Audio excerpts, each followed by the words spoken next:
Halo semuanya, kami dari kelompok 1 ingin mempresentasikan perancangan aplikasi kuis Brainport.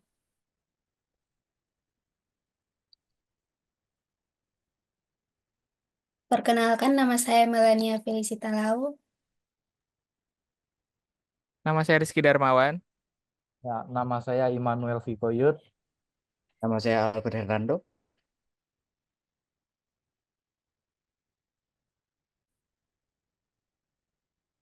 Perkembangan IPTEK telah membawa inovasi dalam pendidikan. Salah satunya aplikasi mobile yang memudahkan siswa belajar kapan saja dan di mana saja. Bagi siswa kelas 12 yang gagal SNBP atau memilih menunda kuliah, persiapan SNBT menjadi langkah penting. Aplikasi kuis berbasis mobile membantu mengatasi keterbatasan akses materi dan latihan soal dengan menyediakan fleksibilitas belajar. Keberhasilan aplikasi ini bergantung pada desain UI UX yang sederhana, intuitif, dan menarik sehingga meningkatkan efektivitas serta motivasi siswa dalam mempersiapkan ujian. Apa itu UI dan UX? UI atau User Interface adalah tampilan visual sebuah produk yang menjembatani sistem dengan pengguna atau user. UX atau User Experience adalah cara mengungkapkan atau meluapkan perasaan pengguna ketika telah berhadapan dengan sebuah sistem atau aplikasi. Design thinking adalah pendekatan atau metode pemecahan masalah baik secara kognitif, kreatif, maupun praktis untuk menjawab kebutuhan manusia sebagai pengguna. Tahapan design thinking ada 5, yaitu empathize, define, ideate, prototype, test.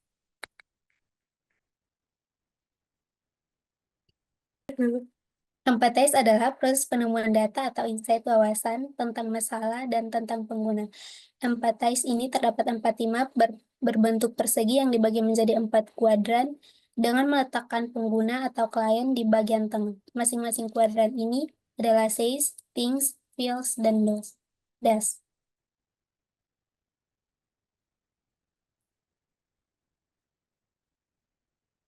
Saya butuh banyak latihan untuk lolos SNBT. Saya ingin tahu kelemahan saya di setiap mata pelajaran. Things itu seperti bagaimana cara tingkatan skill saya, mampukah saya mencapai skor SNBT untuk masuk universitas impian saya. Feels seperti stres karena ujian SNBT, tapi juga termotivasi untuk belajar. Ingin memiliki cara belajar yang efektif juga seru. Das mengikuti berbagai simulasi SNBT online, bergabung dengan komunitas belajar, sering melihat papan skor untuk mengetahui posisi dibandingkan teman-temannya, dan user. Define. Define di sini adalah mendefinisikan masalah dengan cara mengumpulkan informasi yang sudah diperoleh lalu mengobservasi untuk mencari tahu kebutuhan pengguna. Di bagian define ini ada user persona, pain point, dan how might we. Oke, user persona. User persona adalah semacam profil atau karakter yang mempresentasikan pengguna tipikal dari suatu produk atau layanan. Berikut ini ada nama Lingga dengan umur 18, dengan latar belakang siswa SMA kelas 12 yang fokus pada SNBT. Dia sibuk dengan eskulnya. Frustasi dia yaitu bingung dalam mengetahui bidang mana yang ingin diperbaiki dan ingin belajar dengan adanya kompetisi agar lebih semangat. Tujuannya itu untuk lulus SNBT, memahami plus minusnya dalam mata pelajaran dan memaksimalkan waktu belajar. Lanjut. Pain point. Pain point adalah pemetaan poin-poin permasalahan pengguna atau kebutuhan pengguna berdasarkan empati map. Berikut ini pain point-nya yaitu ada kurang kompetitif, tidak tahu kelemahan spesifik, kurang motivasi karena belajar sendiri. Lanjut. How might we? How might we adalah pertanyaan yang menantang tim desain untuk berpikir kreatif dan mencari peluang inovatif dalam merancang solusi. Berikut ini HMW, yaitu membantu pengguna mengukur kemajuan belajar dengan akurat, meningkatkan motivasi belajar melalui TC atau sistem poin, membuat pengalaman belajar menjadi lebih menyenangkan dan mengurangi kecemasan, dan memberikan saran yang sesuai dengan kelemahan mereka. Lanjut. ADT. ADT adalah proses menghasilkan serangkaian gagasan berdasarkan topik tertentu. Masalah yang sudah ditentukan pada tahap define. Ide solusi. Ide solusi adalah gagasan yang muncul sebagai jawaban atas permasalahan yang telah didefinisikan. Ini bisa berupa fitur baru, proses yang lebih efisien, atau pendekatan yang unik untuk menyelesaikan masalah. Berikut ini ide solusinya, yaitu simulasi tes SNBT dengan sistem penilaian dan waktu asli, papan skor dan mode pertandingan cepat, analisis hasil per mata pelajaran, motivasi harian dan tips belajar. Affinity diagram. Affinity diagram adalah alat visual yang digunakan untuk mengorganisir ide-ide yang dihasilkan dalam tahap brainstorming. Ide-ide yang awalnya tampak tidak berhubungan dapat dikelompokkan berdasarkan kesamaan tema atau konsep. Lanjut. Berikut ini dia affinity diagramnya, yaitu pengalaman belajar realistis, ada simulasi SNBT, laporan hasil per mata pelajaran, mode latihan adaptif. Personalisasi. Personalisasi ada target universitas, rekomendasi soal sesuai kelemahan, analisis hasil untuk penyelesaian latihan. Motivasi dan dukungan. Motivasi dan dukungan ada tips belajar harian, motivasi harian, pencapaian target harian, analisis kekuatan dan kelemahan. Kompetisi dan komunitas. Kompetisi dan komunitas ada leaderboard, ruang diskusi dan komunitas belajar, mode pertandingan cepat. Lanjut. Ide prioritas adalah proses memilih ide-ide mana yang akan dikembangkan lebih lanjut. Tidak semua ide yang dihasilkan dapat diimplementasikan, sehingga perlu dilakukan seleksi. Ayo, next. Nah, ini adalah contoh ide prioritas yang sudah kami buat. Yang pertama adalah Yes Do It Now, yaitu yang pertama adalah simulasi SNBT, laporan hasil mata pelajaran, yang ketiga adalah leaderboard, yang keempat adalah analisis kekuatan dan kelemahan, dan yang terakhir adalah mode pertandingan cepat. Dan yang kedua adalah Do Next. Dari Do Next itu ini ada 3. Yang pertama adalah target universitas, yang kedua rekomendasi soal sesuai kelemahan, yang terakhir adalah mode latihan adaptif, dan yang ketiga adalah Do Less. Yang pertama adalah ada tips belajar harian, yang kedua adalah motivasi harian, yang ketiga adalah ruang diskusi dan komunitas belajar, dan yang terakhir ada letter, pencapaian target harian, dan yang terakhir adalah analisis hasil untuk penyesuaian latihan. Next. Nah, ya. User flow adalah diagram langkah-langkah yang harus dilakukan user untuk menyelesaikan sebuah task.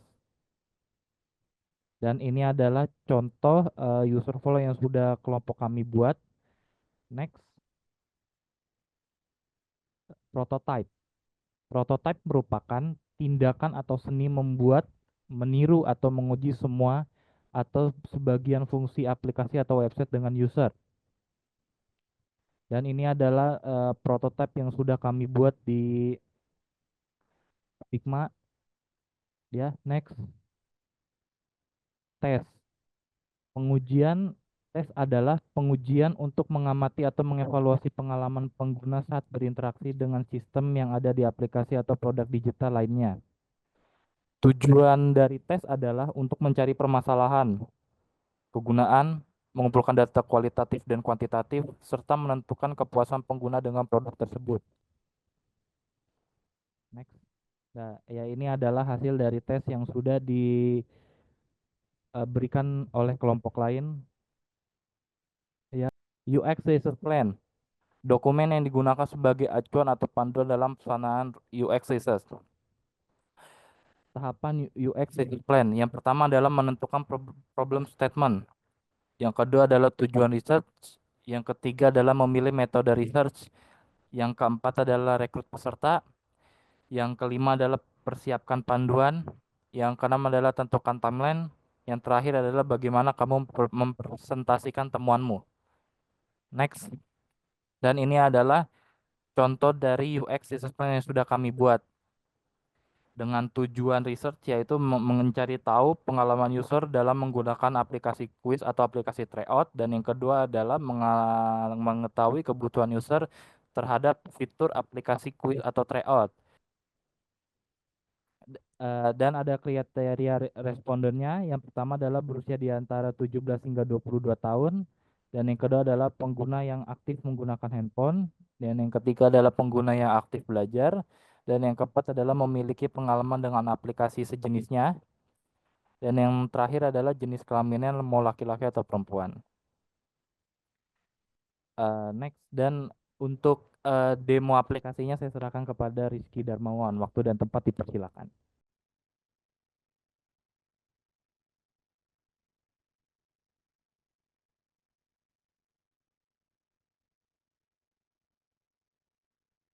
Oke, di sini saya akan mendemonstrasikan desain aplikasi kelompok kami yaitu BrainForge. Di sini pertama kita akan disuguhkan dengan sebuah kotak card ini ya. Ini dia menjelaskan tentang menu-menu apa saja sih yang bisa nanti kita temukan. Kita bisa klik selanjutnya dan sebelumnya. Kita klik daftar sekarang. Di sini ada dua tab, daftar dan masuk. Nanti kita pertama pilih daftar aja dulu. Masukkan nanti kita jelaskan lagi. Di daftar ini kita akan klik Google, klik akunnya. Lalu kita bisa memilih avatarnya, mengetik username. Juga kita bisa memilih tingkat pendidikannya, misalnya SMA. Kita klik lanjut. Kita bisa pilih universitasnya dan jurusannya. Misalnya kita pilih Universitas Indonesia dan jurusannya adalah informatika. Kita klik lanjut. Di sini ada tulisan data diri sudah selesai, kita klik selesai. Di sini langsung kita masuk ke menunya, ada menu simulasi, latihan atau pembelajaran, pertandingan atau PVP, dan settings. Kita pertama ke simulasi dulu. Di simulasi ini kita klik lanjut aja.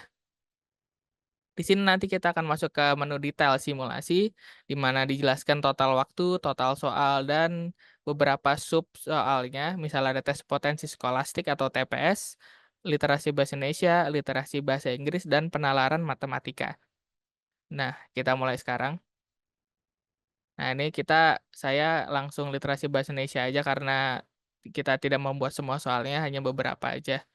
Kita klik aja yang mana aja. Ini ada navigasi soal juga. Kita klik lanjut, pilih, lanjut, pilih, lanjut. Nah, kalau sudah selesai nanti akan muncul hasil skornya. Ini ada tes potensi, literasi bahasa Inggris, dan penalaran matematika. Kita bisa juga melihat pembahasannya di sini. Oke, ada 1, 2, 3. Nah, kalau sudah, ini ada pembahasannya, ada jawaban yang benarnya. Kalau kita salah, kita bisa balik, kita kembali ke menu utama. Lalu kita ke menu pembelajaran atau skill up di sini ya. Di sini sebenarnya sangat sederhana, kita cuma tinggal memilih mau belajar apa, pilih misalnya mau kemampuan penalaran umum, dan langsung ada materi pembelajarannya, seperti penalaran verbal di kemampuan penalaran umum ini. Kita balik, kita ke PVP atau pertandingan cepat, kita klik online-nya, kita bisa pilih soal jawabannya, lanjut, lanjut. Nah, kalau Anda menang, nanti ada tulisan Anda menang. Ini Anda benarnya berapa, poin sebelumnya dan di sini nambah 10 jadi 760. Ini ada lawan Anda dan dia kalah dikurangi 16. Kita kembali ke menu utama. kita bisa lihat leaderboard-nya. Misalnya nih ada Jerome dia pertama dan Anda di nomor 8 untuk di simulasinya. Kalau di PVP-nya Anda di peringkat kelima. Lalu di menu settings ini kita bisa melihat ada toggle notifikasi untuk Anda mau diberitahu notifikasi atau tidak dari aplikasi ini. Anda bisa juga edit profile untuk merubah tingkat pendidikan atau universitas atau jurusan yang Anda ingin raih. Kita bisa juga langsung logout untuk keluar dari aplikasi. Nah, di masuk ini bedanya itu cuma kalau misalnya daftar tadi, kita harus mendaftar atau isi data diri, di tab masuk ini kita langsung bisa masuk, tanpa harus daftar diri dulu. Oke, sekian penjelasan demo dari saya, Rizky Darmawan. Terima kasih.